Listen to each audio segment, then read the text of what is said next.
Assalamu alaikum everyone, welcome back to Talk for Health with Salamatullah.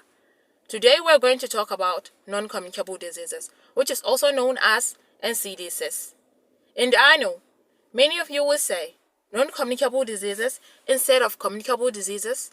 Well yes, non-communicable diseases, because it have caught the attention of the global health community. They are responsible for about 41 million deaths a year.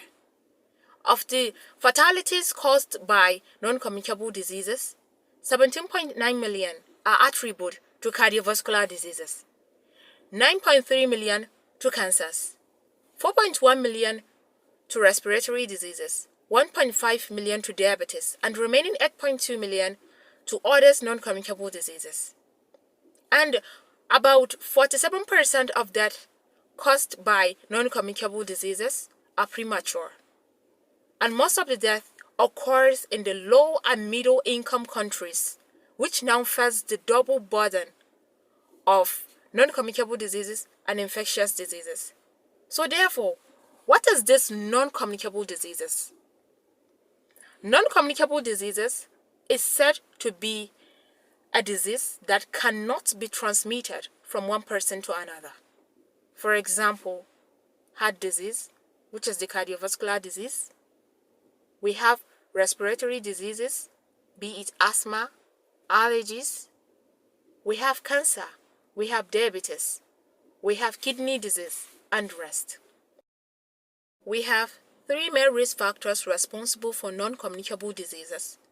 There is physical inactivity, unhealthy diet, and tobacco use. And amongst these three, physical inactivity contributed a lot in causing non-communicable diseases, because lack of physical activity, which is exercise, can cause many negative effects on the human body system. It can cause many disorders and diseases. For example, muscle atrophy, osteoporosis, type 2 diabetes. There is heart disease, weakened immune system, and also constipation. Henceforth, lying down for an extended period, which may or may not be due to illnesses or diseases, can cause the diseases I've mentioned just now.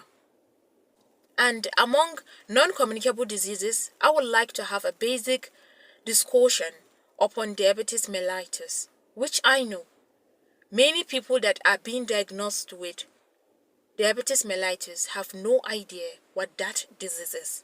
Well, nevertheless, diabetes mellitus is a group of metabolic disorder characterized by high blood sugar level, which can lead to various complications if left untreated or poorly managed.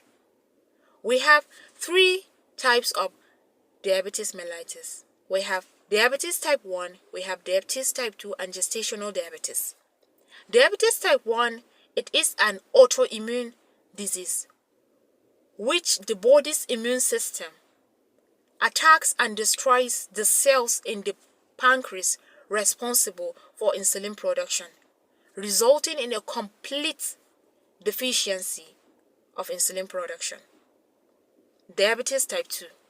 Diabetes type 2, it is a metabolic disorder characterized by insulin resistance.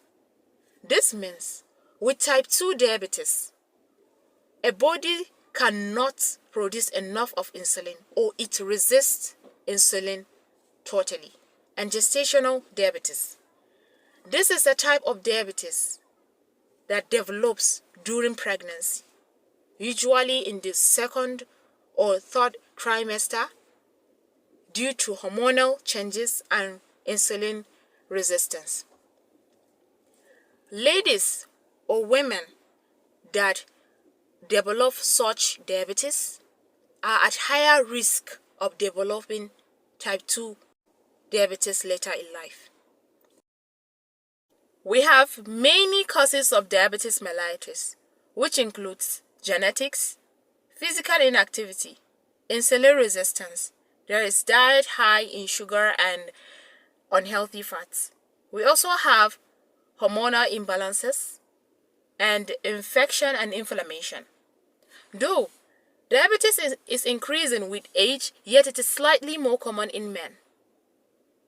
And I also include the main signs and symptoms of diabetes in this video, due to how some signs and symptoms of other diseases have similarities with one another.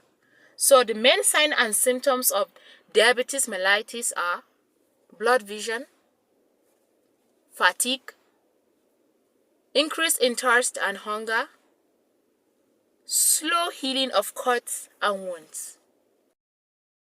Treatment of diabetes mellitus is involved but based on lifestyle modification. We have healthy diet, regular exercises, which is physical activity, and stress reduction. There is also the prevention of diabetes mellitus, but they came in three forms: primary prevention, secondary prevention, and tertiary prevention. The primary prevention encompasses some simple steps, which are watching your weight under control, regular exercises, eating of healthy diet, and not smoking. The secondary prevention is aimed at preventing those with pre-diabetes from developing diabetes. And the tertiary prevention is aimed at preventing the complication of type 2 diabetes. And the last but not the least in this video, which is the WHO 9 global non-communicable diseases target to be attained by 2025.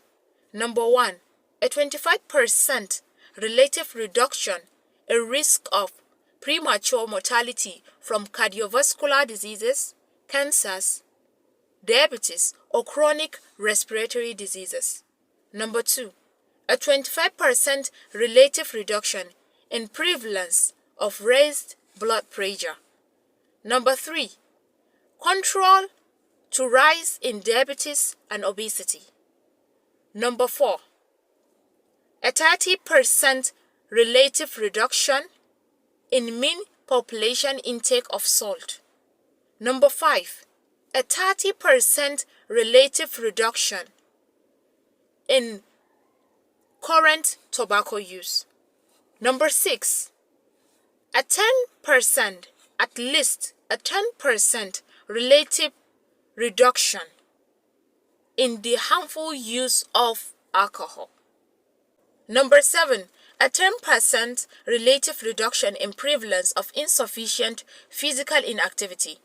Number 8, an 80% availability of the affordable basic technologies and essential medicines required to treat non-communicable diseases.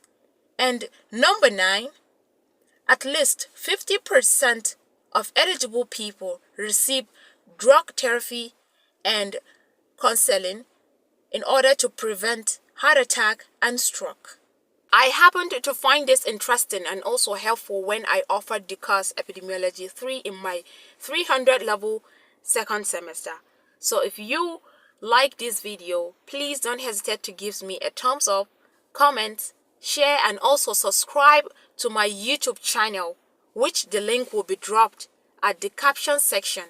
And for more educative and interesting videos like this, you can visit my Instagram or Twitter page with the account name Salamatullah. Thank you as you do.